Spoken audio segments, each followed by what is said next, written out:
नून league ने Punjab assembly का मामला सुप्रीम कोर्ट में उठा दिया। चीफ जस्टिस ने रिमार्क्स दिए, आज बहुत अहम केस सुन रहे हैं।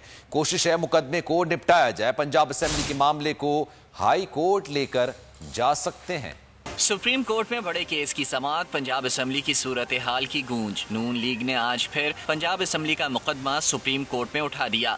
खुद नोटिस केस की समाअत के दौरान वकील आजम नजीर तारर ने कशीदा सियासी सूरत हाल से आगाह किया। डिप्टी स्पीकर ने आज पंजाब असेंबली का इजलास बुलाया था, लेकिन असेंबली अमला डिप्टी स्पीकर का हुक्म मानने को तैयार नहीं। लगता है आज भी वजीर आला का इलेक्शन नहीं हो सकेगा। चीफ जस्टिस ने रिमार्क्स दिए कि पहले बड़े मसले को देखेंगे, छोटे मसले का नंबर बाद में आएगा। पंजाब असेंबली के मामले को हाई कोर्ट लेकर जा सकते हैं। आज बहुत अहम केस सुन रहे हैं। कोशिश है मुकदमे को निपटाया जाए। वजीर आला पंजाब के इंतखाब के लिए डिप्टी स्पीकर दोस्त मोहम्मद मजारी ने आज शाम 7:30 बजे इजलास तलब कर रखा है। दूसरी जानिब तर्जुमान पंजाब असेंबली ने इजलास की तरदीद कर दी है।